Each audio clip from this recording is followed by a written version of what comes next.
अनीता, तो क्या सोचा है तुमने? कार का स्टीयरिंग संभालते हुए सुनील ने अनीता से पूछा, लेकिन अनीता बिल्कुल चुप थी। न जाने वो कहाँ खोई हुई थी। आसमान से बरसने वाली बारिश की बूंदों को देख रही थी। उसकी आंखें नम थीं। अनीता के दिमाग में अजीब से ख्यालों का भंवर उद्यम मचा रहा था। सुनील और अनीता के शादी को अब पूरे 5 साल हो चुके थे। शादी के पहले की वो सारी बातें अनीता को याद आ रही थी। अनीता, लड़का डॉक्टर है। उसके पिताजी का बहुत बड़ा कारखाना है। खुद का बंगला, गाड़ियां, नौकर चाकर, बहुत ही अच्छा रिश्ता है बेटी, इनकार मत करना। अपने पिताजी के वो शब्द आज भी अनीता के जहन में है। अनीता, मैं क्या कह रहा हूँ, ध्यान कहाँ है तुम्हारा? जैसे ही सुनील अनीता पे जोर से चिल्लाया, अनीता अचानक से चौंक गई। अपनी आंखें पोंछते हुए उसने सुनील की तरफ देखा और कहा, सुनील, मुझे माफ कर दो, लेकिन अब मैं और ये बर्दाश्त नहीं कर सकती। उसकी ये बातें सुनकर सुनील ने गुस्से से कार की ब्रेक दबाई। चलो, गाड़ी से उतर जाओ। सुनील बहुत गुस्से में था। अनीता बहुत डर गई थी। रात के 11 बजे हुए थे। बारिश रुकने का नाम ही नहीं ले रही थी। घर भी बहुत दूर था और सुनील गुस्से में। अनीता, मेरे सब्र का इम्तिहान मत लो और चुपचाप गाड़ी से उतर जाओ। सुनील, मुझे माफ कर दो। इतनी रात गए मैं घर कैसे आऊंगी? मुझे बहुत डर लग रहा है।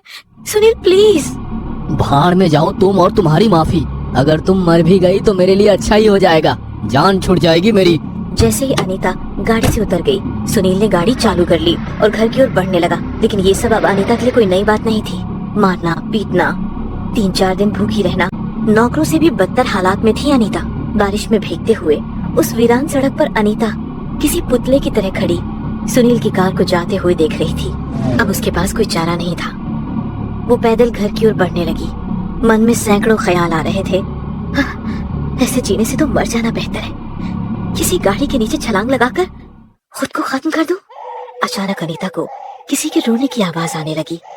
अनीता रुक गई और ध्यान से सुनने की कोशिश करने लगी। पास ही में किसी बच्चे के रोने की आवाज आ रही थी।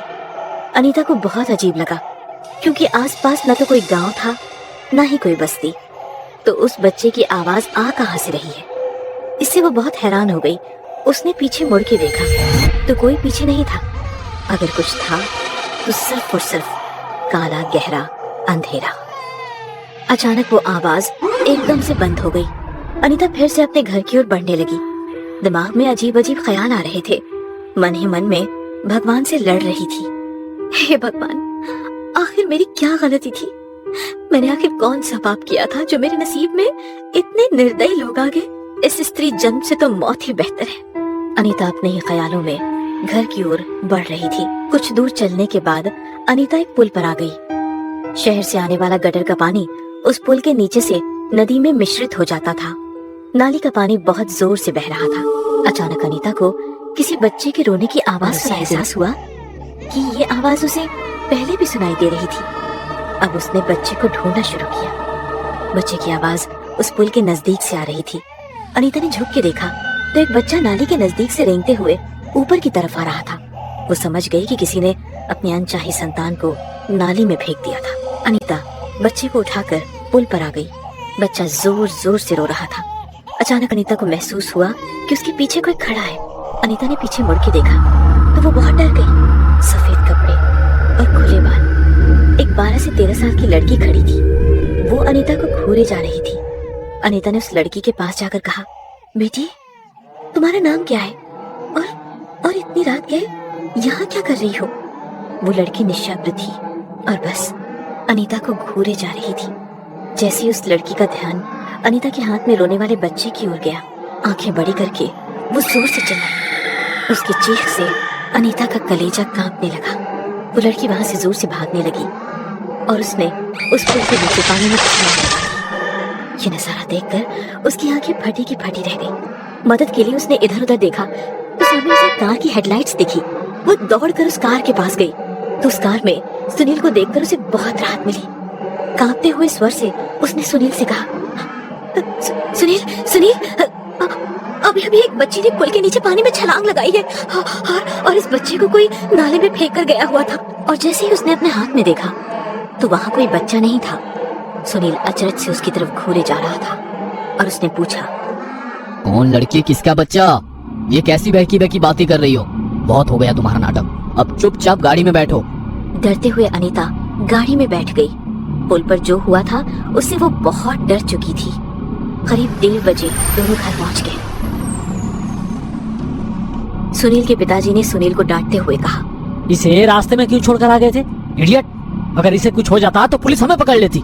उस रात अनीता को नींद नहीं आ रही थी, शरीर बुखार से जल रहा था। पुल पर घटी घटना वो किसी से कहना चाहती थी, लेकिन उसे सुनने वाला उस घर में कोई नहीं था।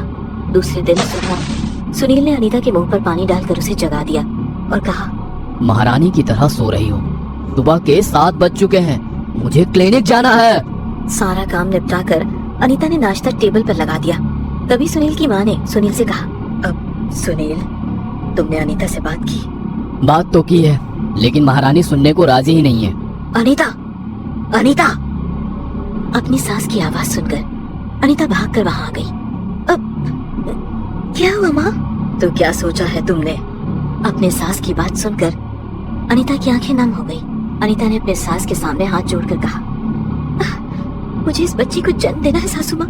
बेटे की चाह में आप लोगों ने 3 बार मेरा अबॉर्शन कर दिया, वो भी मेरे ही पति ने। आपने खुद की संतान को मारते हुए आप लोगों को जरा भी डर नहीं लगता? ईश्वर से डरिए, ईश्वर से डरिए। शायद ईश्वर की यही इच्छा है कि इस घर में बेटी जन्म ले। उतने में सुनील ने गुस्से से अनीता को थप्पड़ मार दिया। सुनील अनीता को घसीटते हुए बाहर गाड़ी की ओर ले गया, उसे गाड़ी में बिठाकर अपने क्लिनिक ले गया। अब रोना धोना बिल्कुल बंद, मेरे क्लिनिक में मुझे तुम्हारा बिल्कुल आवाज नहीं चाहिए। दोनों क्लिनिक में आ गए। सुनील ने कहा, सिस्टर, अबॉर्शन की तैयारी शुरू करो। सर, आज आपको ऑपरेशन के लिए बाहर जाना था, कल ही हमारी इस मुद्दे पर बात हो चुकी है। ओह माय गॉड, 11 बज गए, मैं तो बिल्कुल ही भूल गया था। ठीक है, मैडम का ध्यान रखना। इतना कहकर सुनील वहाँ से निकल गया। अनीता क्लिनिक में सुनील की राह देखते बैठ गई। कब शाम हो गई अनीता को पता ही नहीं चला। मैडम, आप यहाँ आराम कीजिए, सुनील सर आते ही हैं, मैं आपको उठा दूंगी।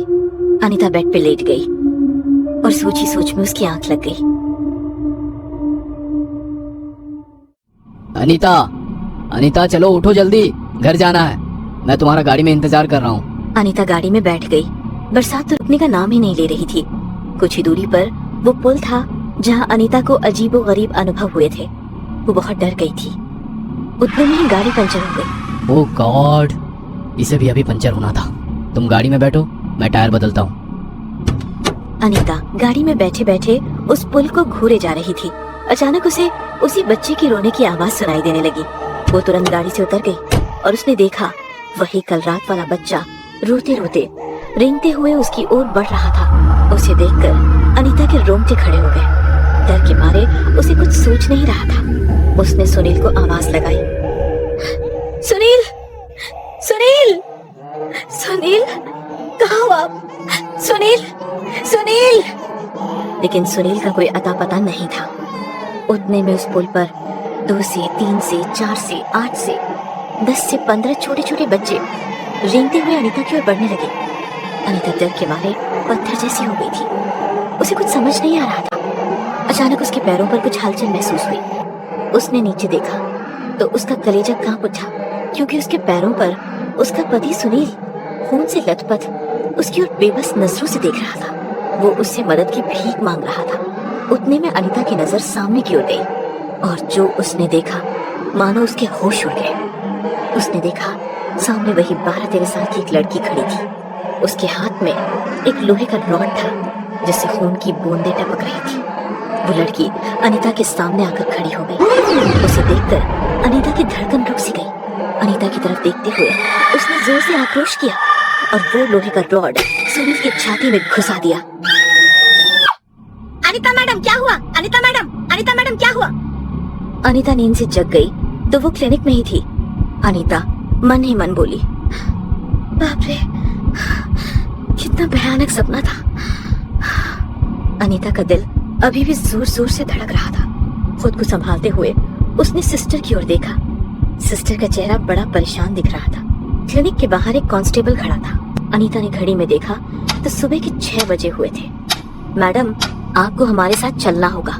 अनीता को ये सब अजीब लगा। वो एम्बुलेंस में बैठ गई, साथ में सिस्टर भी थी। जैसे ही एम्बुलेंस उस पुल पर पहुंची, वहाँ लोगों की भीड़ दिखाई दे रही थी। अनीता नीचे उतर गई। उसने देखा कि कुछ दूरी पर सुनील की कार खड़ी थी। कार का एक टायर पंचर था। अनीता समझ नहीं पा रही थी कि आखिर हो क्या रहा है। उतने में अनीता को किसी के रोने की आवाज सुनाई देने लगी। आगे जाके देखा तो उसकी सास जोर जोर से रो रही थी, और जैसे ही उसने नीचे देखा तो मानो उसके पैरों तले जमीन खिसक गई हो। नीचे सुनील की लाश गिरी हुई थी।